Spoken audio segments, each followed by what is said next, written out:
We are moving on to our next keynote speaker. Let me do a little bit of an introduction.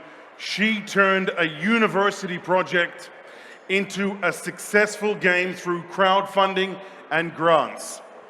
In 5 years in the game industry, she has raised over £1 million, participated in equity fundraising, and signed indie talent as CEO of Antler and BD and Ops lead at Cult Games. She also co-founded a software company to optimize game performance. As a vocal advocate for the UK gaming sector, she works with Code Coven to support underrepresented talent. A BAFTA member and Forbes 30 Under 30 honoree, she became a juror for the multiplayer category in 2024. She is co-founder of Greenbit software. Ladies and gentlemen, Emily Bailey. Thank you. Very nice to meet you. Nice to meet you. Thank you so much. You are welcome. Hi. So today I'm going to speak to you mainly about not only how to make an indie game, but also how you can potentially get some funding for it too, because it's blimmin' hard. So hi, I'm Em. I'll sort of skip some of the intro because he's done an amazing job there. I've been in the games industry for just over 5 years now. I spent 5 of that really running my own dev studio, and then I spent 3 years working at a startup publisher where I was sort of responsible for portfolio strategy, signing different developers. Witchbeam was one of our devs that I got signed, so they made the game Unpacking. And that was the first time I really saw the other side of the games industry. Because before, it was me going to publishers for funding, right? So I learned a lot from it. But this is where it all started for me.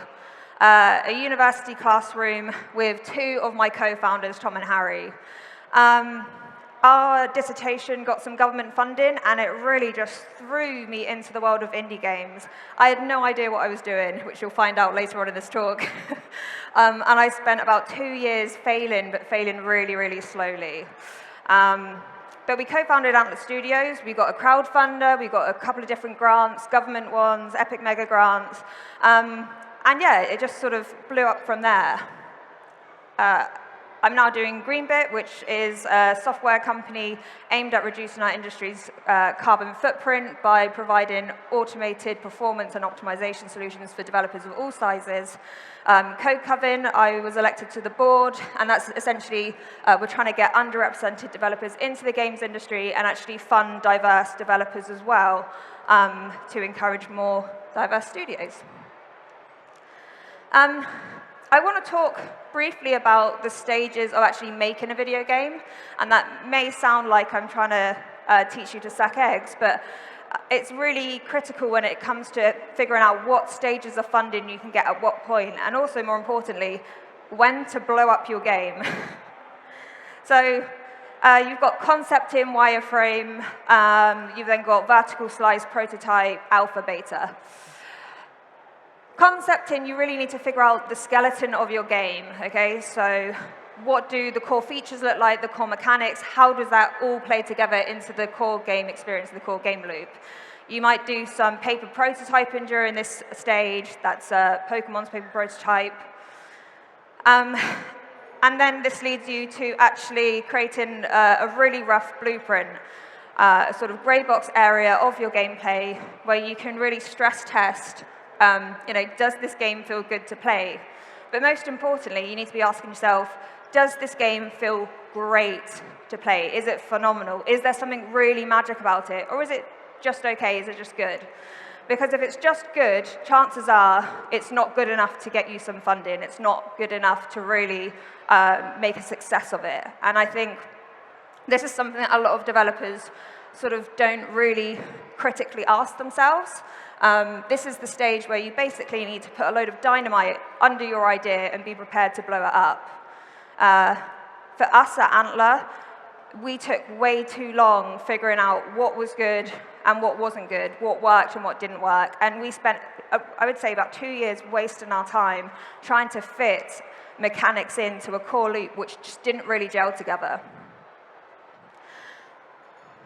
So this is what you need to be showing to funders. You need to be showing something super, super polished, a vertical slice.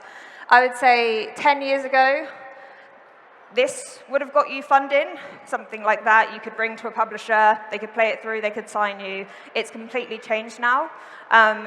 The bar is really, really high, so you need to give them a short experience of your game with finished art style, finished aesthetics, include all of the core features. So if you've got a game with a day and night cycle, don't just show a funder the day cycle and not build the night. Like, they're so risk adverse, you need to show as much as you can. You've then got alpha and beta, which everyone sort of knows. This is basically start to play through complete.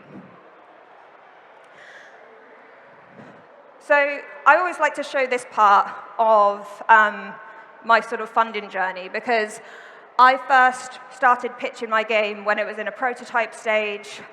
So you'll see the first version of this, where the art style's all placeholder assets. There's no cohesive visual style. It actually looks like the game doesn't flow very well. It's super janky. And I got no funding showing that. This is then what I show. So this was the vertical slice version, where there was a complete art style. You can just tell that the mechanics really feel nice to play. So how do sort of different funding slot in at stages of development? So you've got concept wireframe. That's really where you can get some different grants. So typically, especially in the UK, you can get maximum £25,000 for this. If you're in other countries, so you've got some great schemes in the EU, you can get more funding for this point. But this basically helps you develop your vertical slice. And then when you're at the vertical slice stage, you can really start to go out to other funders. So publishers, platforms, grants will typically come in at this point.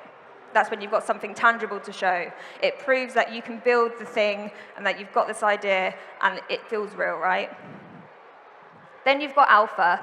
So you've got platforms, publishers, grants, they kind of slot in at this point. Beta, the same. A little bit less common for this point, but platforms particularly prefer to come in at this point where they can see you've got the start to end playthrough version of your game. And then finally, you have release candidate. This is typically, like, you don't get much funding at this stage. However, if you've launched a game on PC and it's doing okay, then maybe you'll get some notice from people like Xbox, and they want to port your game onto their platform, and you might get some funds for that. I would say within the last year, this is how it's changed. So it went from a lot of funding being put in at vertical slice stage, and it's now moving to more later stage projects. This is because the games industry has been in a state of flux, let's be real. There's been record layoffs. We've had BAFTA-winning profitable studios close. So that means that the whole sort of indie landscape and the whole funding landscape is just way more risk adverse. So people are looking for stages of games where they've kind of nailed down their production cycle. They know roughly that it's going to track on the course that they're building at, and it just mitigates the risk. And often they're asking for less funding too. This is a question I tend to ask everyone, because it's really interesting to get the ideas of, how much does an indie game even make? Because you think of a game like Vampire Survivors, it was made by one person, and super sort of low budget in terms of art style and all the rest. But then you think of a game like Fall Guys, and you think, oh, well, that's a completely different budget for an indie game, right? So budgets can really range from anything as little as, I would say, 200,000 euros, all the way up to 15 million. And then you look at AA indies. So technically they're indie, but actually they might have a studio headcount of 300, 400 staff. That's then hundreds of millions. So the range is huge, and that's why you need to do a lot of research when it comes to who's actually going to give you money and how much for. So who can fund your game? One of the most important questions. We have publishers, so that's the traditional project financing. You've then got grants, both government grants and private grants. And then you've got, I kind of lazily said, other funds. So this is project-based funders who don't offer any publishing services. You've got equity funds for your actual studio, and then you've also got platform funding too. So publishers, they take project rev share from your game. Typically, 50-50 revenue split. It can be more like 30-70, depending on how late the funding comes in, always to the developer's favor. They shouldn't be asking for your IP, number one, always remember that. And they want to recoup their investment. Now, the thing that I would really stress about publishers, and this is my experience of like 2 years really doing market research behind this, is some publishers don't always market games very well. There's some who do an incredible job, and there's others that just don't really sort of bat as hard as you throw the ball. So really do your research. Have a look at what games they've recently launched. How well have the games done?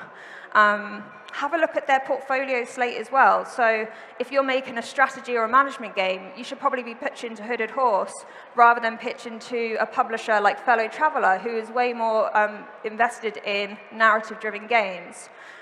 Also, try and find out what their budgets are and what their sweet spots are. Some publishers will sort of publicly give a range of what that is, but there's always the perfect sort of spot that they look for.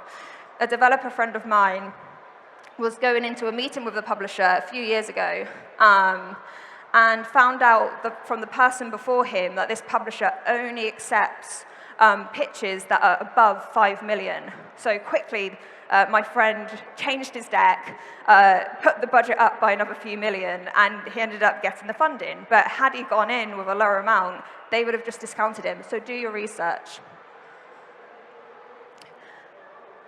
You've then got, if the clicker works,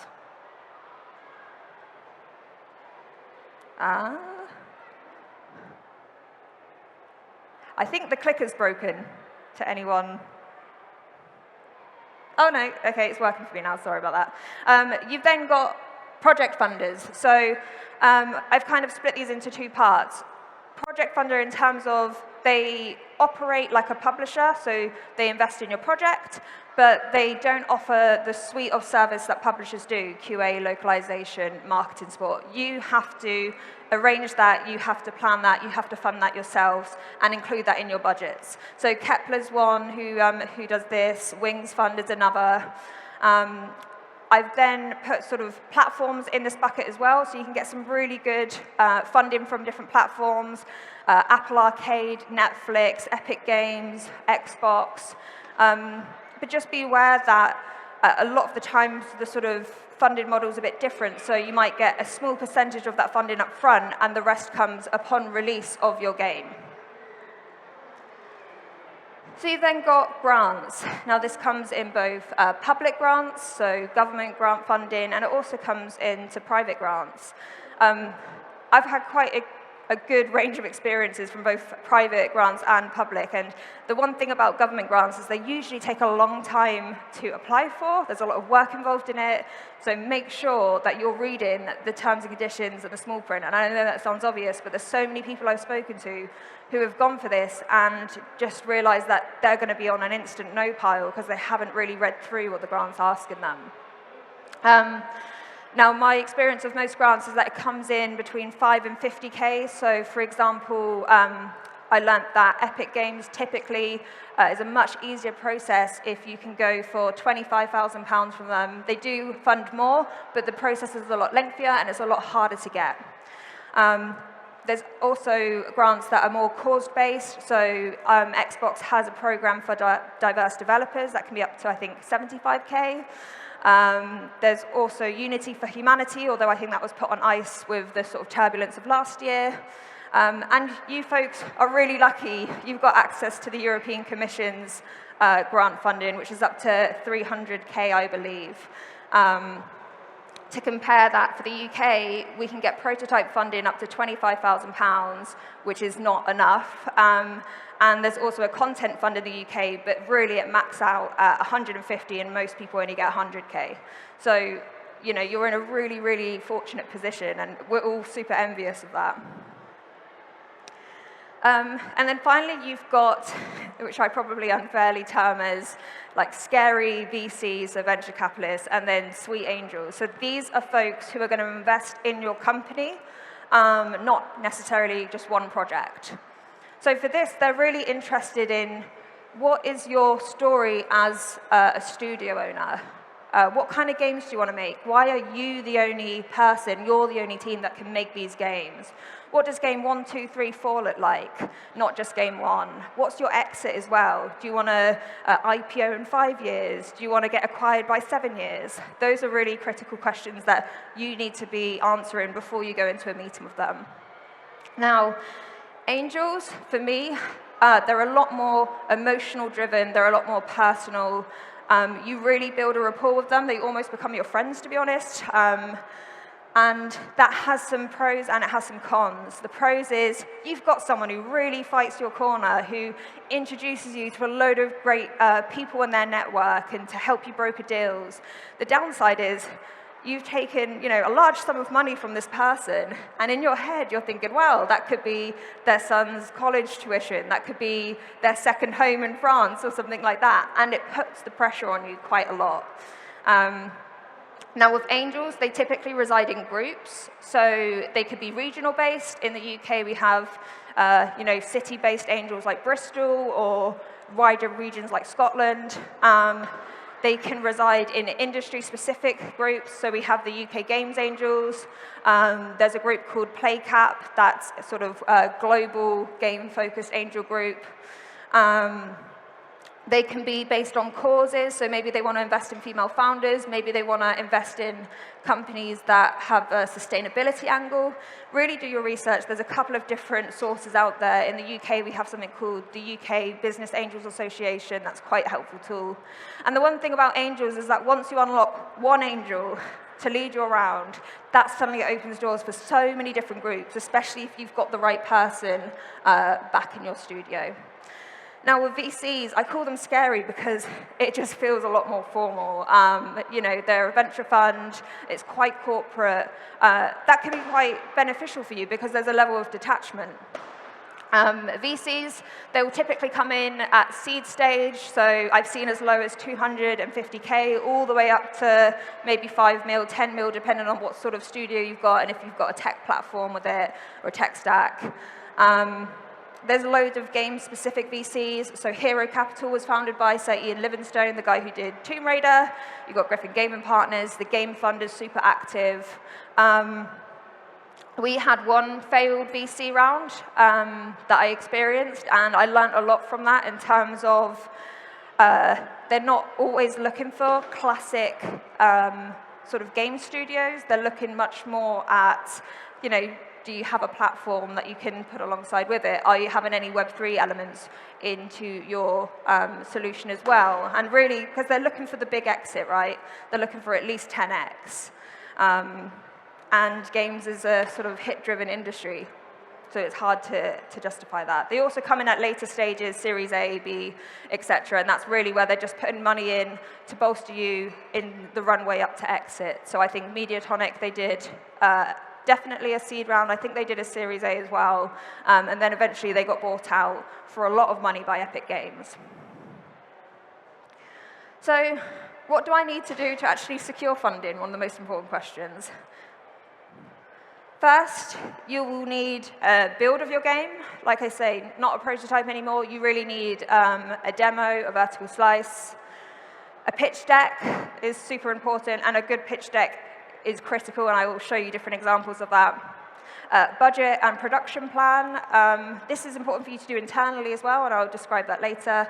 And then the two bonus items, proven community, and I call it kudos accolades, so basically awards and things like that. The reason why these two things are super important is because it essentially shows that you've got traction as a studio or as a project.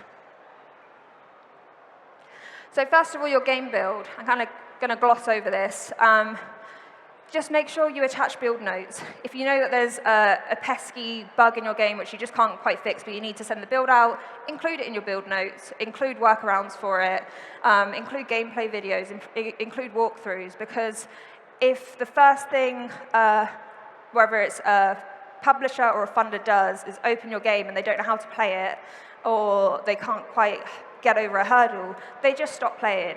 They just literally give up, and they also don't really tell you why, because they've got hundreds of other games to assess as well. So make their life easy for them. You've then got budgets and roadmaps. So this is really, really important for you to do internally. You really need to get an idea of what your production looks like, and then times it, at least by an extra 30% on top of what your roadmap's going to be, because every game gets delayed. I've never spoken to one developer who has not had a game that's been delayed. And if there's one out there, please tell me how you did it. So this is what you need to show to funders, really high-level roadmap. Please do not show your sprints, your JIRAs. They just don't care. And if they do ask for that, it's a massive red flag, in my opinion. Have budgets which have a breakdown in terms of what roles that you'll be hiring for this project, what that looks like month on month, anonymize it and stuff like that. Include a summary slide for them, so what your burn rate is. This just tells a funder, okay, if this project is going to go over by 3 months, I know that this is going to cost us an extra X amount per month. Also, there's quite a few funders who don't actually sort of give you extra runway. So if you've got a delayed launch, make sure early on when you're first pitching to them, fold in an extra 20% of fudge factor within your budgets, because if you are delayed, it means you can finance that. It means that you're not going to be left with no money. And then finally, do a competitor analysis to give you a return on investment for your project. All funders do this behind the scenes. If you don't know these figures, you could be pitching really inappropriate sums of money for the type of project. And this is something I wish I learned super early on, and I didn't until I really worked on the other side as a publisher. If you've got, and this was a true story, someone that I was consulting for sort of came up to me with this pitch. It was about 1 to 2 million, but it was a linear narrative game, 4 hours experience. And I knew instantly, it doesn't matter how spectacular the game was, and it was a great game, they were never going to get funded because their likelihood of making any return on investment was just way too small. So think about what that top quartile looks like. Think about the top 5%. If you're only going to make a return on investment for a publisher when they sit in the 1%, you're probably not going to get selected. And then finally, on one of these things is pitch decks. So a pitch deck needs to ooze your game. It really needs to sell it. It really needs to sell your story as a developer and as a team, and show them that there's a market for it. Really think about the visuals of it. It's way more important than sort of a wall of text. So this was the first pitch deck I ever sent out. I hate sharing this with people because I cringe so much when I see it. I was straight out of uni, and it looks like a university team has made this deck, right? So why would you ever give £250,000 to this team? You don't trust them. I said things like, good connections with UK esports at Red Bull. A publisher doesn't care about that. It has no relevance to whether they think that you are competent enough to make and ship a game. Versus to what our deck looks like a bit now. I mean, this is a slightly older deck, but it has a team breakdown. It has a story about why we've built the team out as it is, all of our accolades. It had our advisory boards on there. It had the hires that we still need to fill out. And this is how we spoke about our game. Again, hate sharing this slide. It had a really corny CTA, which I just imagine a publisher would have laughed at, because I look back now and I think the same. I said things like magical forest, when all you have to do is show a picture of your game and you can tell there's a forest there. You don't need to say it. And it tells me nothing that's unique about my game at all. And this is what it looks like now. Usually that's a GIF that kind of rolls in the background with all of the key features that I talk about. But most importantly, I say how my game is unique, what the USPs are, what the core fundamentals are about it. And I just let the game's visuals do the storytelling rather than me. Remember that every pitch deck you do will need a different story and a different angle depending on who you're pitching it to. So if you're pitching to a narrative-based publisher, spend a few more slides talking about the plot, the characters, the themes, the story. If you're pitching to a grant, just say the things back that they're asking for. It's really that sort of simple. And if you're pitching to a VC, focus more on the team, focus more on the vision, think about different competitors, different exit scenarios. Building your community from day one. So honestly, this is one thing that I kind of wish we did a bit earlier on. This is an example of how we kind of got our epic mega grant. We showed them that we've been building different vlogs over the course of a few years with fair view numbers, and it meant that, okay, it's a win-win. We get to talk about this engine that we're using, and they're also creating a project which I want to fund. Great, here's some money. So many teams have done this well. So games like Backbone, they exploded on Twitter through their prologue. They then got funded by Raw Fury. Shotgun Farmers blew up on TikTok and then got money from Xbox. Unpacking, that was also a TikTok game. But the things that these studios, I think, did really well, whether it was deliberately or not, is building in your community from day one, really thinking about your game's design and how you can embed community building into that. Where does your social habitat reside in? Is it Reddit? Is it TikTok? How can you exploit the features of your game to really call out to those communities? So a big part of our game is the sort of completionist and the achiever. So we made sure we'd have certain stats to share with the community on the game so they could talk about those things. And then finally, kudos and accolades. So just apply to everything and anything, really. That's my biggest sort of advice. Take part in different speaking events, go to different trade shows, go to different festivals. Anything that can change you from saying, I run an indie dev, to I run an award-winning studio, just makes it sound a lot better. And it shows that you've got some form of traction, some sort of reason why you stand a little bit above from other people who you're basically pitching against. And then finally, just to end on this was, I think, a year into being in indie games, just before our Kickstarter, and we really had some moments where we're like, what are we even doing? Why are we doing this? And then we had this trade show where, for the first time, we got to see our game getting played by different people, especially with different kids as well, because kids are brutal. And it was the first time we saw, wow, someone's not just walking away from our game and telling me it's rubbish, especially kids. So it kind of made us all believe in what we were doing and giving us the confidence. And I think that's the biggest takeaway, is just make sure you can get yourself out there, make sure you really take on feedback, listen to other people's stories, because some of the mentorship that I got over the years of being in games really was a reason I stuck at it and I've got where I am now. And thank you. That's it.